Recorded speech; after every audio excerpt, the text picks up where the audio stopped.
QuickBooks Online 2022, QuickBooks Online software options. Get ready because it's go time with QuickBooks Online 2022. In the prior presentation, we took a step back and we thought about the broad categories of accounting software that is offered by QuickBooks, which is owned by Intuit. These broad categories can be applied to accounting software in general and can be applied to software in general. Those being, are we talking about online software that's not on your desktop that you need an internet connection to access, in essence, an online website type of format? Or are we talking about software that is actually housed and located on your computer? You actually download the software, it's installed onto your computer. With regards to QuickBooks software, they have these two options that are currently available. We've got the online software and we've got the desktop software. That's the first split in terms of the categories that I would think about. Once you've got that split, then we can dive deeper into the subcategories within these two main categories. We're going to be focused over here, of course, with the online version. So once we've decided we want the online version, we want a web-based type of software, what are the different types of online versions, different types of online options available to us? To look at this in more detail, we're going to jump over to the Intuit website, which is the owner of QuickBooks, and just show you how you can get to this location. So we're at intuit.com, that's INTUIT.com, owner of QuickBooks. I'm going to hit the icon up top, which is going to be the QuickBooks software.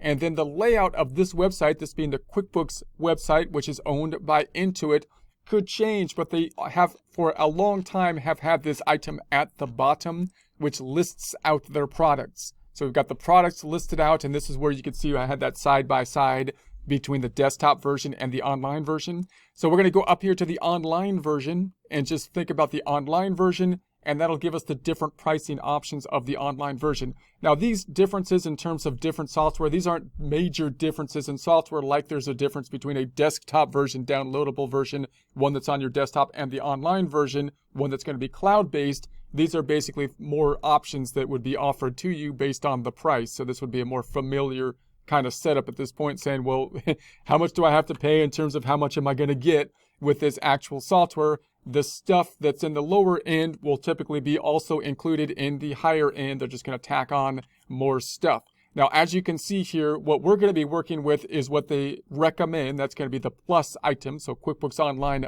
Plus is the recommended item. We set up the free trial for it, so we can look at it in terms of the free trial. And we're also going to look at the sample file that QuickBooks has set up, their test drive, as they call it, which will have all the features that would be available in Plus, I believe. And then, of course, if you need more advanced features, we go to Advanced. But they've changed some of the options with the Simple Start and the Essentials as well. It used to be that the Simple Start didn't have even, I believe, access to even simple reports like the balance sheet and the income statement, which would, to me, make it not very useful, because that's usually what you want, because you want those reports for end of period report needs, for taxes at the least. And so that now they have these reports here. So that might be a more viable option to some people to get a cheaper price at the $12.50. And then they got the Essentials, then leveling up to the Plus. So obviously, if you look at this screen, you're going to see the differences that are going to be basically down here. And they've highlighted the differences to you. So if those are important components in your current accounting system, that's where you want to be focusing with regards to the leveling up of the price.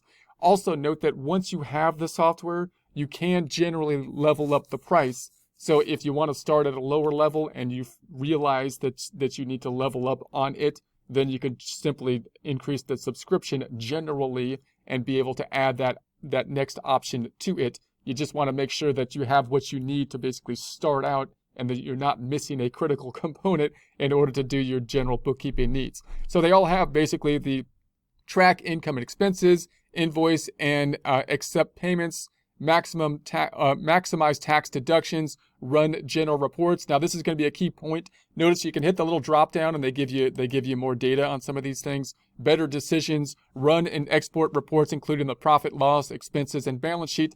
Obviously, those would be important reports in order to do the financial statements at the end of the period. At least the income statement, if you're a sole proprietor, would be something you'd hope your software would generate. So capture and organize receipts, track miles, manage cash flows, track sales and sales tax. So it's great that they give you that sales tax feature as well, which is pretty nice in the QuickBooks system. Send estimates. Again, that's pretty nice that they give you the estimates too, and even the simple start at this point. And manage 1099 contractors. Again, another kind of added feature, which is pretty nice that you have access to in the simple start. So it used to be, I wouldn't have thought the simple start was anything that anybody would be able to do, because I don't think they had some of these features, including the reports, but now possibly could be tacking that on. Now you can tack on, if you go to the essentials here, we've got the 3 users. Now the ability to have multiple users is one of the major components that differentiates, that people often need when they're leveling up. So that's one of the things that you want to be considering. Obviously, that's the bold area, the differences between the two. So save time when you work together. Invite your accountant to access your books for seamless collaboration. Clearly, any small business oftentimes will want to be working with their accountant. And one of the benefits of having an online software is that typically you can allow your accountant to get access to it, making the end of the year tax preparation a lot easier. Instead of you printing reports and giving it to your accountant, you just say, hey, here's my stuff, take a look at it, print out what you need. Don't mess up my file, hopefully, but they're your accountant, so you would think they would know what you were doing. And so give employees specific access to features and reduce errors with auto syncing.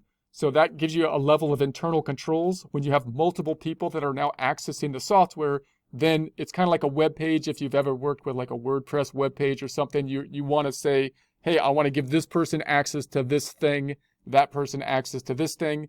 Internal controls within accounting would say that you're not going to give, you got one manager that's going to give access to everything, and then basically give different people accesses to different components of the software, which is a part of internal controls, and you start to have more capacity over that here. Protect sensitive data with user access levels and share reports without sharing sign-in. So you're able, in that case, to share the reports without sharing which again is nice, because if you want to give this to someone and say, hey, this is my information, or even your tax professional or something like that, you're saying, I don't want to give my tax professional access to the whole software, for example, or possibly investors or something, the bank possibly, and you're saying, I don't want to give them access to my software, I don't want to let them do data input, but I want to give them access to the reports. And you could just print out the balance sheet and the income statement, but if they want other reports, if they want to print out some reports to get the supporting data, they can have access to that as long as they don't mess up anything else. So that can be a great feature. Manage and pay bills. Now this is a step up from the simple start. Notice if you're talking about entering bills, that's an accrual component. So now you're entering bills without actually paying them at that point in time, and then managing the bills that you're going to be paying and paying them later. So small businesses might not have that. You might say, hey, I'm just on a cash basis system. I pay my bills as they come. I might not need to manage the bills. As the companies get larger, they typically have cash management strategies, and you have this accrual component with regards to accounts payable. And so that's going to be a differentiating factor between the simple start and essentials. So we've got the organized bills in one place, plus schedule and make payments online right in QuickBooks. So you can schedule the payments, pay online for free via bank transfers or debit card, or defer payments via credit card. Choose how you want vendors to get paid, by check or contact free direct deposit. So you got these different payment options, which is a differential. And then the time tracking.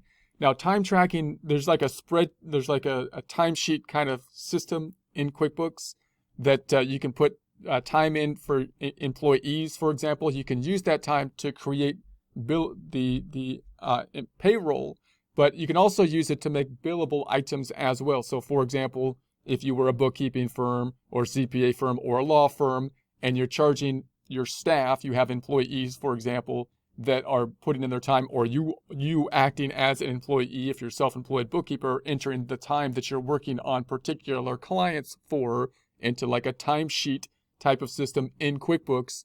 You can then use that to connect to the invoicing and billing process, which can be a nice added feature if you have that kind of system. That would be like a job cost type of system for a service industry that's typical in a partnership type of setup, which would be law firms, oftentimes bookkeeping firms, CPA firms, for example. So you can track billable hours by client or employee and automatically add them to invoices, enter hours yourself, or give employees protected access to enter their own time. So that's going to be a differentiating factor between Simple Start and Essentials. And then on the plus side of things, they've got the more users. So as you get larger, of course, then you might want more users and you might want some more differentiation with the users here. So invite your accountant, give employees specific access to features and so on and so forth. For your internal use, you've got the inventory tracking, which is another key component. Now, if you have inventory, you got to think about how is the inventory going to be, what's my system? Do I want to do a periodic system? Do I want to do a perpetual system? Meaning, do I simply want to count my inventory and make adjustments to the inventory periodically based on my physical count, for example?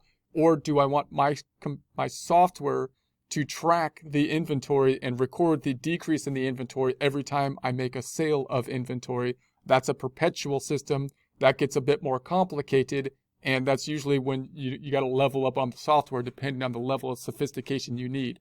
So the Plus has the pretty, the standard kind of inventory tracking so that you can do that perpetual inventory system. We will show you how to do that more in our practice problems as we go forward. So track product costs, goods, and receive notifications when inventory is low. See what's popular, create purchase orders and manage vendors, import from Excel or sync with Amazon, Shopify, Etsy, and more. So you have that capacity. Now, if you have more advanced inventory kind of needs, the inventory is often one of those things as you get more and more complicated and customized that you need to go into the advanced possibly from there.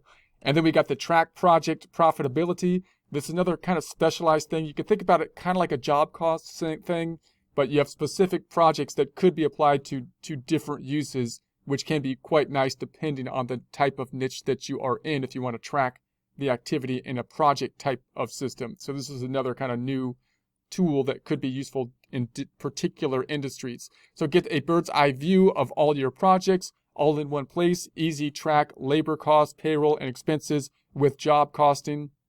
See project profitability in a glance with clear dashboards and reports.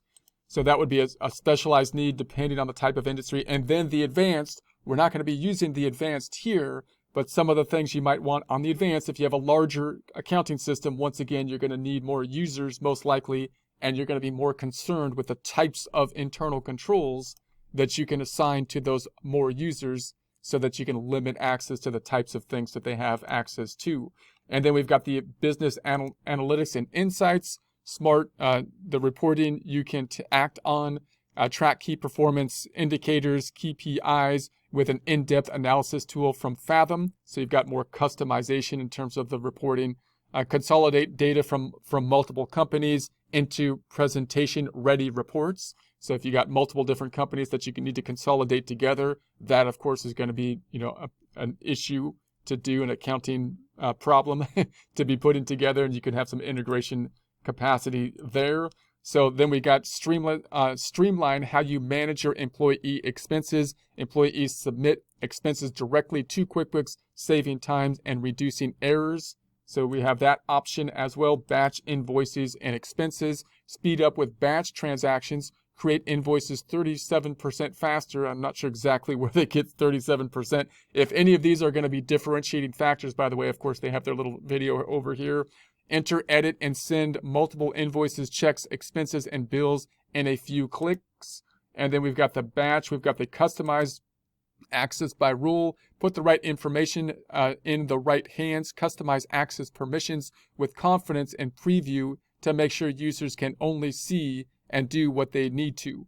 So this is a huge internal control factor. We saw some internal control kind of items with regards to who can see what, but obviously as your business gets larger and you get more specialization, you have more specialized needs in terms of who needs to do what with regards to your internal controls.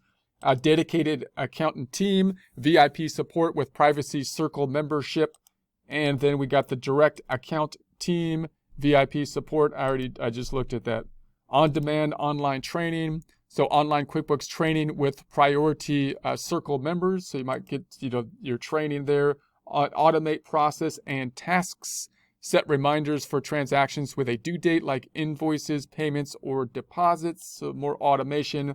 And restore company data, restore to a specific date. This is what we're talking about with those backup files that you don't have as much capacity with the online version typically. And now they're saying, if you got that restore capacity. So if you messed something up, then you say, I want to get back to that prior point you might have some more capacity to do that. With the desktop version, you got the capacity to do that by making basically backup files. Now I've jumped over to our sample file just to show you that you can check the plan that you're currently in here, and you can also upgrade if you need to at this point. So if you already purchased some format of the software, or you have the sample file, for example, as we have here, and you want to upgrade it, you can do so by going to the cog on the left-hand side. You're going to go to the account and settings, and then we're going to the billing information here. And so you can see what you currently have, and then of course you have the upgrade your plan item here, or downgrade. So you have the capacity to go either way, upgrade or downgrade. Obviously, if you're already in the upgraded portion, you want to be careful about downgrading. You want to be able to say, I'm gonna start where I need to start. You'd like to start where you have the need, and then upgrading's not typically a problem because that's going to be tacking on new stuff that you can be using.